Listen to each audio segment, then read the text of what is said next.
ओम श्री गणेशाय नमः। श्री आशुतोषाय नमः। आज हम श्रीमद् भागवत महापुराण सप्ताह कथा एक सदग्रंथ दशम स्कंद का अध्याय 25 गोवर्धन धारण का वर्णन करने जा रहे हैं। आज हम दशम स्कंद की अध्याय 25 से 29 तक की कथा का वर्णन करेंगे। श्री सुखदेव जी कहते हैं, परीक्षित, इंद्र को अपने पद का बहुत घमंड था। जब उन्हें पता चला कि मेरी पूजा बंद कर दी गई, तब उन्होंने क्रोध से तिल मिलाकर प्रलय करने वाले मेघों के संवर्तक नामक गण को व्रज पर चढ़ाई करने की आज्ञा दी। ओह, इन जंगली ग्वालों को इतना घमंड! मनुष्य होकर इन्होंने मुझ देवराज की पूजा बंद कर दी। सचमुच ये धन के नशे में चूर हैं। दूसरे कृष्ण ने इनकी ओर बढ़ावा दे दिया है। अब तुम लोग जाकर इनके इस धन के घमंड और हेकड़ी को धूल में मिला दो और उनके पशुओं का संहार कर डालो। मैं भी ऐरावत हाथी पर चढ़कर वृक्ष का नाश करने के लिए महापराक्रमी मरुदगणों के साथ आता हूँ। इंद्र ने इस प्रकार प्रलय के मेघों को आज्ञा दी और उनके बंधन खोल दिए। वे बड़े वेग से आकर मूसलाधार पानी बरसाकर सारे वृक्ष को पीड़ित करने लगे। इस प्रकार मूसलाधार वर्षा तथा झंझावात के झपाटे से जब सभी पशु कांपने और ठिठुरने लगे, ग्वाल और ग्वालिनें भी ठंड के मारे अत्यंत व्याकुल हो गई, तब वे सब के सब भगवान की शरण में आए। भगवान सोचने लगे, हमने इंद्र का यज्ञ भंग कर दिया, इसी से व्रज का नाश करना चाहते हैं। मैं अब अपनी योग माया से इनके ऐश्वर्य और धन का घमंड चूर चूर कर दूंगा। देवता लोग तो सतुगुण होते हैं, इन्हें अपने पद और ऐश्वर्य का घमंड नहीं होना चाहिए, किंतु देवताओं के स्वामी होने पर भी यह सतोगुण से च्युत हो गए हैं। अब इनका मन भंग कर देना ही उचित है।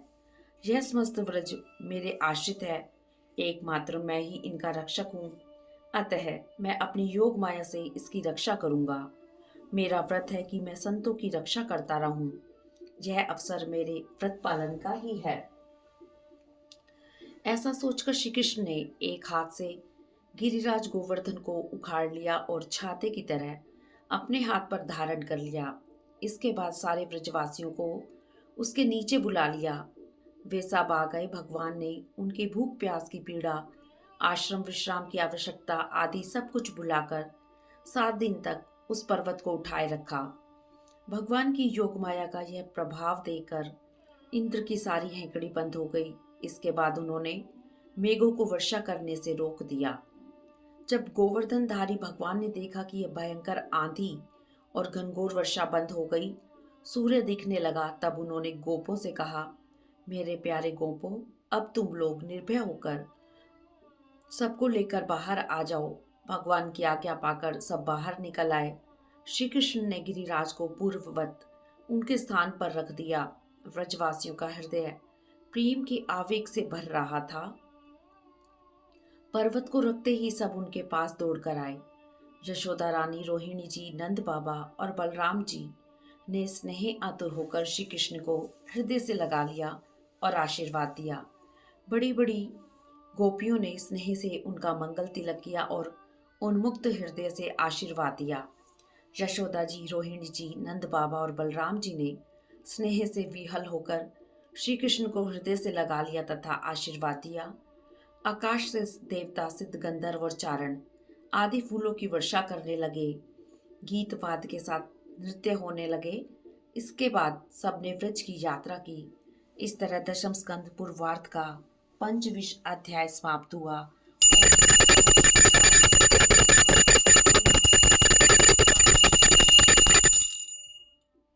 अध्याय 26 नंद बाबा से गोपों की श्री कृष्ण के प्रभाव के विषय में बातचीत।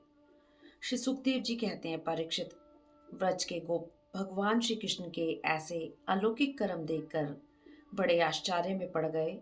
उन्होंने भगवान की अनंत शक्ति का पता नहीं पाया।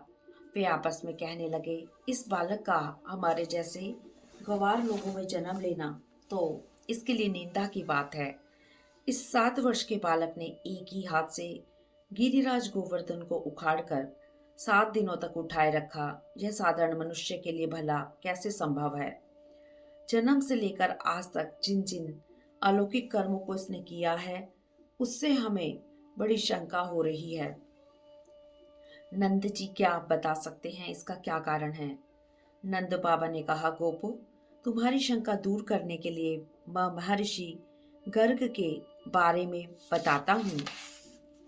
उन्होंने इस बालक के विषय में मुझसे कहा था, तुम्हारा यह बालक प्रत्येक युग में शरीर ग्रहण करता है। विभिन्न युगों में इसने श्वेत, रक्त और पीत ये भिन्न भिन्न रंग स्वीकार किए। इस बार यह कृष्ण वर्ण हुआ है। यह पहले कहीं वसुदेव के घर भी पैदा हुआ था, अतः इसका एक नाम वसुदेव भी है। तुम्हारे पुत्र के गुण और कर्मों के अनुरूप और भी बहुत से नाम हैं तथा बहुत से रूप। मैं तो उन नामों को जानता हूँ, किंतु साधारण लोग नहीं जानते। नंद जी, चाहे जिस दृष्टि से देखें, गुण से, ऐश्वर्य और सौंदर्य से, कीर्ति और प्रभाव से, तुम्हारा यह बालक स्वयं भगवान नारायण के ही समान है। अतः इस बालक के अलौकिक कार्य को देखकर आश्चर्य नहीं करना चाहिए। नंद जी ने कहा, गोपो, मुझे स्वयं गर्गाचार्य जी यह आदेश देकर अपने घर चले गए। नंद जी की बात सुनकर गोपो की शंका जाती रही। वे यह जान गए कि श्री कृष्ण स्वयं नारायण हैं, क्योंकि अब वे अमित तेजस्वी श्री कृष्ण के प्रभाव को देख चुके थे। आनंद में भरकर उन्होंने नंद बाबा और श्री कृष्ण की भूरी भूरी प्रशंसा की। जिस समय अपना यज्ञ भंग हो जाने से इंद्र क्रोध के मारे आग बबूला हो गए थे और मूसलाधारी वर्षा करने लगे थे, उस समय वज्रपात, ओलों की बौछार और प्रचंड आंधी से स्त्री, पशु और ग्वाले अत्यंत पीड़ित हो गए थे। अपने शरण में रहने वाले ब्रजवासियों की यह दशा देखकर भगवान का हृदय करुणा से भर आया, किंतु फिर एक नई लीला करने के विचार से वे तुरंत ही मुस्कुराने लगे। जैसे कोई नन्हा सा निर्बल बालक खेल खेल में ही बरसाती छतरे का पुष्प उखाड़ ले, वैसे ही उन्होंने एक हाथ से ही गिरिराज गोवर्धन को उखाड़ कर धारण कर लिया और सारे ब्रज की रक्षा की। वे ही इंद्र का मत चूर करने वाले भगवान गोविंद हम पर प्रसन्न हो। इस तरह दशम स्कंद पूर्वार्ध का षड्विंश अर्थात 26वां अध्याय समाप्त हुआ। ओम नमो भगवते वासुदेवाय।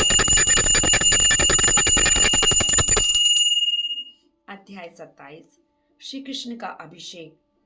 श्री सुखदेव जी कहते हैं, परीक्षित, जब भगवान श्री कृष्ण ने गिरिराज गोवर्धन को धारण कर ब्रज को बचा लिया, तब उनके पास गोलोक से कामधेनु बधाई देने के लिए और स्वर्ग से देवराज इंद्र अपने अपराध की क्षमा मांगने के लिए आए। इंद्र ने भगवान का चरण स्पर्श किया और स्तुति की। इंद्र ने कहा, भगवान, आपका स्वरूप परम शांत, ज्ञानमय, रजोगुण तमोगुण से रहित एवं विशुद्ध अप्राकृतिक सत्वमय है। यह गुणों के प्रभाव रूप से प्रतीत होने वाला प्रपंच केवल मायामय है, क्योंकि आपका स्वरूप न जानने के कारण ही आपकी इसमें प्रतीति होती है।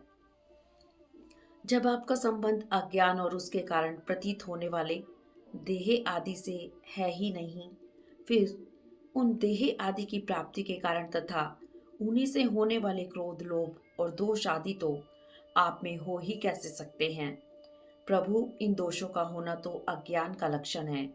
इस प्रकार यद्यपि अज्ञान और उससे होने वाले जगत से आपका कोई संबंध नहीं, फिर भी धर्म की रक्षा और दुष्टों का दमन करने के लिए आप अवतार ग्रहण करते हैं और निग्रह अनुग्रह भी करते हैं। प्रभु, जो मेरे जैसे अज्ञानी और अपने को जगत का ईश्वर मानने वाले हैं, वे जब देखते हैं कि बड़े बड़े भय के अवसरों पर भी आप निर्भय रहते हैं, तब वे अपना घमंड छोड़ देते हैं और गर्व रहित होकर संत पुरुषों के द्वारा से वित्त भक्ति मार्ग का आश्रय लेकर आपका भजन करते हैं। आपकी एक एक चेष्टा दुष्टों के लिए दंड विधान है। प्रभु, मैंने ऐश्वर्य के मद से चूर होकर आपका अपराध किया है, क्योंकि मैं आपकी शक्ति और प्रभाव के संबंध में अज्ञानी था। कृपया करके मुझ मूर्ख अपराधी का अपराध क्षमा करें और ऐसी कृपा करें कि मुझे फिर कभी ऐसे दुष्ट अज्ञान का शिकार ना होना पड़े। स्वयं प्रकाश इंद्रियातीत परमात्मन, आपका यह अवतार इसलिए हुआ कि जो असुर सेनापति केवल अपना पेट पालने में ही लगे हैं और पृथ्वी के लिए बड़े भारी भार के कारण भार बन रहे हैं, उनका वध करके उन्हें मोक्ष दिया जाए। और जो आपके चरणों के सेवक हैं, आज्ञाकारी भक्तजन हैं, उनकी रक्षा हो। भगवान, मैं आपको नमस्कार करता हूँ। आप सर्वंतर्यामी पुरुषोत्तम तथा वासुदेव हैं। आप यदुवंशियों के एकमात्र स्वामी, भक्त वत्सल, सबके चित्त को आकर्षित करने वाले हैं। मैं आपको बार बार नमस्कार करता हूँ। प्रभु, आपके जीवों के समान कर्मवश होकर नहीं, स्वतंत्रता से अपने भक्तों की तथा अपनी इच्छा के अनुसार शरीर स्वीकार किया है। आपका यह शरीर भी विशुद्ध ज्ञान स्वरूप है। आप सब कुछ हैं, सबके कारण हैं और सबके आत्मा हैं। मैं आपको बार बार नमस्कार करता हूँ। प्रभु, आपने मुझ पर बड़ा अनुग्रह किया। अपनी क्रिया में असफल होने के कारण अब मेरे घमंड की जड़ उखड़ गई है। आप मेरे स्वामी हैं, गुरु और मेरे आत्मा हैं। मैं आपकी शरण में हूँ। इस प्रकार इंद्र ने भगवान श्री कृष्ण की स्तुति की। श्री सुखदेव जी कहते हैं, परीक्षित, जब देवेंद्र ने भगवान श्री कृष्ण की इस प्रकार स्तुति की, तब श्री कृष्ण ने कहा, इंद्र, तुम ऐश्वर्य और धन के मद से मतवाले हो रहे थे, अतः तुम पर अनुग्रह करने के लिए ही मैंने तुम्हारा यज्ञ भंग किया है। इसलिए अब तुम मुझे नित्य निरंतर स्मरण रख सको। कामधेनु ने भी भगवान की वंदना की और अपने दूध से उनका अभिषेक किया। देव माताओं की प्रेरणा से देवराज इंद्र ने ऐरावत की सूंड के द्वारा आकाश गंगा के जल से श्री कृष्ण का अभिषेक किया और उन्हें गोविंद नाम से संबोधित किया। नारद, तुबरु आदि गंधर्व, विद्याधर, सिद्धोचारण आदि श्री कृष्ण के यश का गान करने लगे। अप्सराएं नृत्य करने लगी। इंद्र ने इस प्रकार श्री गोविंद का अभिषेक किया और उनसे अनुमति लेकर देवराज, देवता, गंधर्व आदि के साथ स्वर्ग चले गए। इस तरह दशम स्कंद पूर्वार्ध का 7वां अध्याय समाप्त हुआ। ओम नमो भगवते वासुदेवाय नमः। ओम नमो भगवते वासुदेवाय नमः। अध्याय 28, वरुण लोक से नंद जी को छुड़ा कर लाना। श्री सुखदेव जी कहते हैं, परीक्षित, नंद बाबा ने कार्तिक शुक्ल एकादशी का उपवास किया और भगवान की पूजा की। उसी दिन रात में द्वादशी लगने पर स्नान करने के लिए यमुना जल में प्रवेश किया।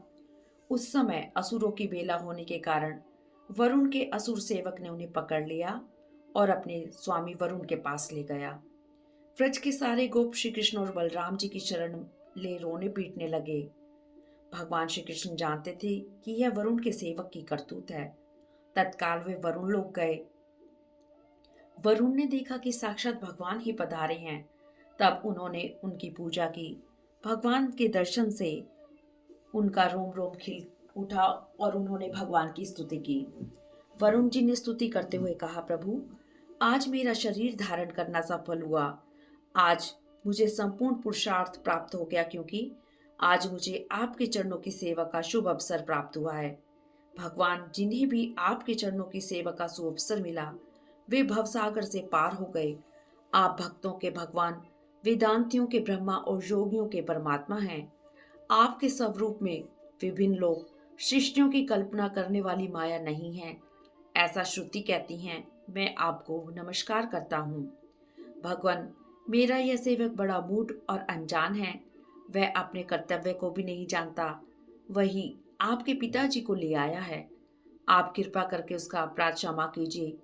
गोविंद, मैं यह जानता हूँ कि आप अपने पिताजी के प्रति बड़ा प्रेम भाव रखते हैं। ये आपके पिताजी हैं, इन्हें आप ले जाइए। किंतु भगवान, आप सबके स्वामी हैं, सबके अंतर्यामी, सबके साक्षी हैं। अतः आप मुझे दास पर भी कृपा कीजिए। इसके बाद श्री कृष्ण अपने पिता नंद बाबा को लेकर व्रज में चले आए। सारे व्रजवासी आनंद में मग्न हो गए।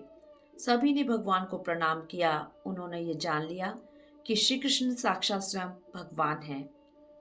अतः उन्हें भगवत धाम देखने की इच्छा होने लगी। व्रजवासियों के मन की बात भगवान से छिपी न रही। अतः वह उन्हें ब्रह्म स्वरूप ब्रह्महद में ले गए जिसमें अक्रूर जी को उन्होंने अपने स्वरूप का दर्शन कराया था। सबने उसमें डुबकी लगाई। तब भगवान ने उसमें से उनको निकालकर अपने परम धाम का दर्शन कराया। उस दिव्य भगवत स्वरूप लोक को देखकर नंद आदि को परमानंद में डूब गए। वहां उन्होंने देखा कि सारे वेद मूर्तिमान होकर भगवान की स्तुति कर रहे हैं। यह देखकर उन्हें बड़ा आश्चर्य हुआ। इस तरह दशम स्कंद पूर्वार्ध का 28वां अध्याय समाप्त हुआ। ओम नमो वासुदेवाय नमः। ओम नमो वासुदेवाय नमः। अध्याय 29 रास लीला का आरंभ। अध्याय 29 से लेकर 33 तक राम पंच अध्याय के रास पंच अध्याय के नाम से ये पाठ प्रसिद्ध हैं। यहाँ से रास लीला का आरंभ शुरू हो रहा है। श्री सुखदेव जी कहते हैं, परीक्षित, शरद ऋतु थी। सारे पुष्प खिलकर सुगंध फैला रहे थे। भगवान ने चीर हरण के समय गोपियों को जिन रातियों का संकेत किया था, वे सब की सब पूंजीभूत होकर एक ही रात्रि के रूप में उल्लसित हो रही थी।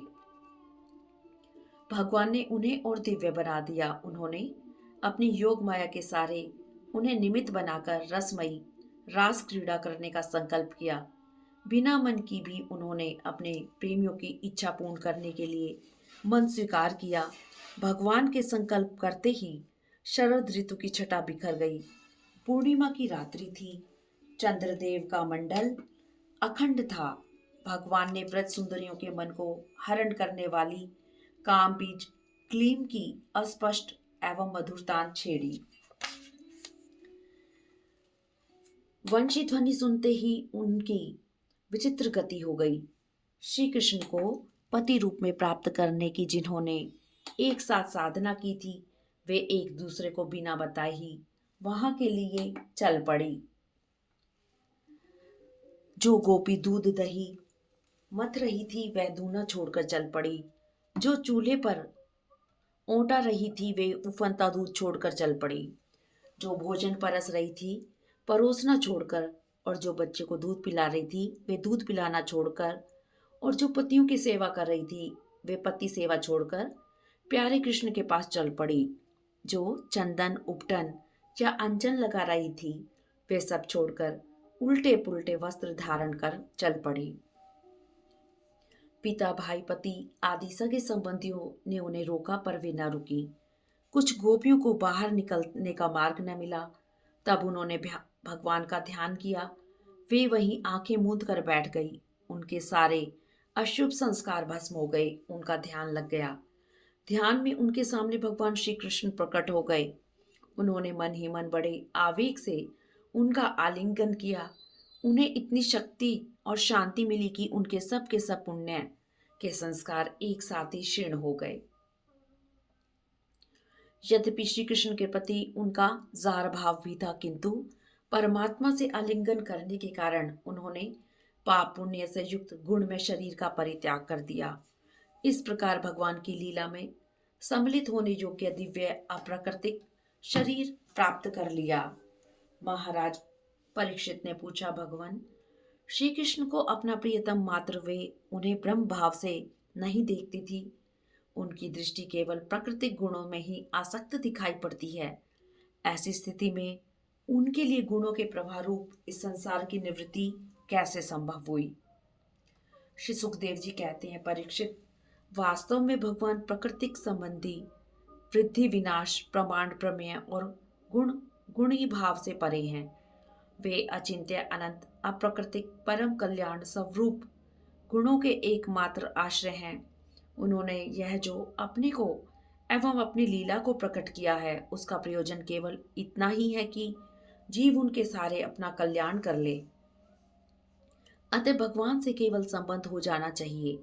वह संबंध चाहे जैसा हो, काम का हो, क्रोध, भय, स्नेह, नातेदारी का हो, चाहे जिस भाव से भगवान में नित्य निरंतर अपनी वृत्तियां जोड़ती जाएं, वे भगवान से ही जुड़ती हैं। इसलिए वृत्तियां भगवन्मय हो जाती हैं और उस जीव को भगवान की ही प्राप्ति होती है। परीक्षित, तुमने तुम्हारे जैसे परम भागवत भगवान का रहस्य जानने वाले भक्त को श्री कृष्ण के संबंध में ऐसा संदेह नहीं करना चाहिए। उनके संकल्प मात्र से, मोहों के संकेत से संसार का कल्याण हो सकता है। जब भगवान ने देखा कि गोपियां मेरे बिल्कुल पास आ गई, तब उन्होंने विनोद भरी वाणी में कहा, महाभाग्यवती गोपियों, स्त्रियों का परम धर्म है वे पति और उसके परिवार की सेवा करें और संतान का पालन पोषण करें। कुलीन स्त्रियों के लिए जार पुरुष की सेवा सब तरह से निंदनीय है। मेरी लीला और गुणों के श्रवण से, रूप के दर्शन से, उन सब के कीर्तन और ध्यान से मेरे प्रति जैसा अनन्य प्रेम की प्राप्ति होती है, वैसे प्रेम की प्राप्ति पास रहने से नहीं होती। अतः तुम लोग अभी अपने अपने घर लौट जाओ। भगवान के इस अप्रिय भाषण को सुनकर गोपियां उदास हो गई। उनकी आशा टूट गई और वे रोने लगी। किसी प्रकार धीरज धारण कर प्रणय कोप के कारण वे गदगद वाणी से कहने लगी, आत्मज्ञानी महापुरुष, तुमसे प्रेम करते हैं क्योंकि तुम नित्य हो। अनित्य एवं दुखद पति पुत्र आदि से क्या प्रयोजन है। हम तुम्हारी सेवा करने की अभिलाषा से घर कुटुंब गांव सब कुछ छोड़कर तुम्हारी शरण में आई हैं। वहां तो तुम्हारी आराधना के लिए अवकाश ही नहीं है। तुम हमें अपनी सेवा का अवसर दो। तुम्हारे मिलन की आकांक्षा की आग से हमारा वक्षस्थल जल रहा है। तुम इन अपनी दासियों के वक्षस्थल और सिर पर अपने कर कमल रख दो, हमें जीवन दान दो। इस प्रकार गोपियों की व्याकुलता से भरी वाणी सुनकर आत्माराम जी ने अपने अतिरिक्त और किसी बाह्य वस्तु की अपेक्षा नहीं है, भगवान श्री कृष्ण ने हंसकर उनके साथ रास लीला प्रारंभ की। कभी गोपियां अपने प्रियतम के गुण और लीलाओं का गान करती, तो कभी श्री कृष्ण उनके प्रेम और सौंदर्य के गीत गाने लगते। इसके बाद भगवान श्री कृष्ण ने गोपियों के साथ यमुना जी के पावन पुलीन पर क्रीड़ा की। भगवान के द्वारा इस प्रकार सम्मान पाने पर गोपियां कुछ मानवती हो गई। भगवान उनके गर्व को शांत करने के लिए उनके बीच से ही अंतर ध्यान हो गए। इस तरह दशम स्कंद पूर्वार्ध का 29 अर्थात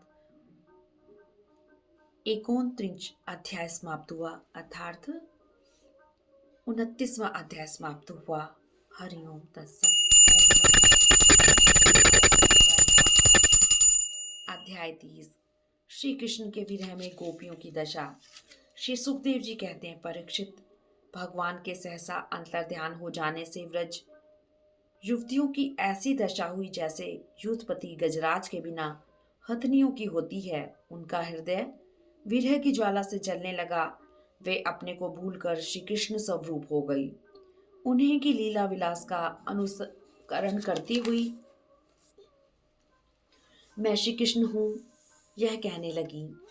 एक झाड़ी से दूसरी झाड़ी में जाकर उन्हें ढूंढने लगी।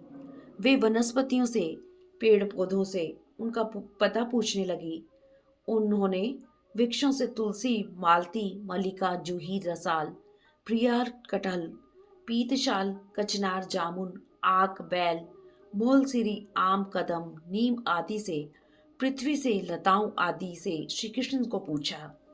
वे प्रलाप करती हुई श्री कृष्ण को ढूंढती हुई कातर हो रही थी। अब और गाढ़ आवेश में वे भगवन्मय होकर भगवान की लीलाओं का अनुकरण करने लगी। इस प्रकार लीला करते करते उन्होंने एक स्थान पर भगवान के चरण चिन्ह देखे। उन चरण चिन्हों के द्वारा श्री कृष्ण को ढूंढती हुई वे आगे बढ़ी। तब उन्होंने श्री कृष्ण के साथ किसी व्रज युवती के भी चरण चिन्ह देखे। इससे वह व्याकुल हो गई। आपस में कहने लगी, श्याम सुंदर के साथ उनके कंधे पर हाथ रखकर चलने वाली किस बड़भागिनी के चरण चिन्ह हैं। अरे सखी, इस गोपी के उभरे हुए चरण चिन्ह तो हमारे हृदय में बड़ा ही शोभ उत्पन्न कर रहे हैं। यहाँ देखो, केवल श्री कृष्ण के चरण चिन्ह गहरे बालू में धसे हुए हैं। उस गोपी का चरण चिन्ह नहीं दिखाई दे रहा। हो न हो यह यहाँ उस कामी ने अपनी प्रियतमा को अवश्य कंधे पर चढ़ाया होगा। श्री सुखदेव जी कहते हैं, परीक्षित, आत्माराम श्री कृष्ण ने कामियों की दीनता, स्त्री परवशता और स्त्रियों की कुटिलता दिखलाते हुए वहां उस गोपी के साथ एकांत में क्रीड़ा की एक खेल रचा था। इस प्रकार गोपियां मतवाली सी होकर श्री कृष्ण के चरण चिन्ह दिखलाती हुई वन वन में भटक रही थी। इधर भगवान श्री कृष्ण जिस भाग्यवती गोपी को एकांत में ले गए, उसने समझा कि ये समस्त गोपियों में मैं श्रेष्ठ हूं, क्योंकि श्री कृष्ण केवल मेरा ही मान करते हैं। इस प्रकार अपने सौभाग्य के मद से मतवाली हो उसने श्री कृष्ण से कहा, प्यारे, मुझसे अब तो और नहीं चला जाता, अब तो मुझे अपने कंधे पर चढ़ा कर ले चलो। श्री कृष्ण ने कहा, अच्छा प्यारी, अब तुम मेरे कंधे पर चढ़ लो। यह सुनकर वह गोपी ज्यों ही उनके कंधे पर चढ़ी, त्यों ही श्री कृष्ण अंतर ध्यान हो गए और वह सौभाग्यवती गोपी रोने पछताने लगी। गोपियां भगवान के चरण चिन्हों के सहारे उनके जाने का मार्ग ढूंढती ढूंढती ढूंढती वहां पहुंची। थोड़ी दूर से ही उन्होंने देखा कि उनकी सखी अपने प्रियतम के वियोग से दुखी होकर अचेत हो गई है। जब उन्होंने उसे जगाया, तब उसने भगवान श्री कृष्ण से उसे जो प्यार और सम्मान प्राप्त हुआ था वह उनको सुनाया। जो उसने उनका अपमान किया था, जिसके कारण श्री कृष्ण अंतर्ध्यान हो गए थे, सब बताया। उसकी बात सुनकर गोपियों के आश्चर्य की सीमा न रही। इस प्रकार गोपियों का रोम रोम इस बात की प्रतीक्षा और आकांक्षा कर रहा था कि जल्दी से जल्दी श्री कृष्ण आए। श्री कृष्ण की ही भावना में डूबी हुई गोपियां यमुना जी के पावन पुलिन पर रावण रेती में लौट आई और एक साथ मिलकर श्री कृष्ण गुण गाने लगी। इस तरह दशम स्कंद पूर्वार्ध का त्रिंश अर्थात 30वां अध्याय समाप्त हुआ। ओम नमो भगवते वासुदेवाय नमः।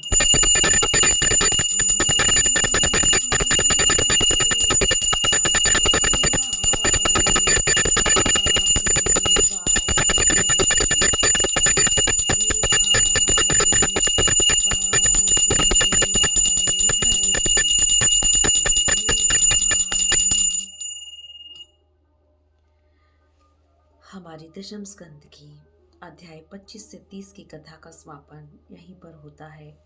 हरिओम तत्सत। हरिओम तत्सत।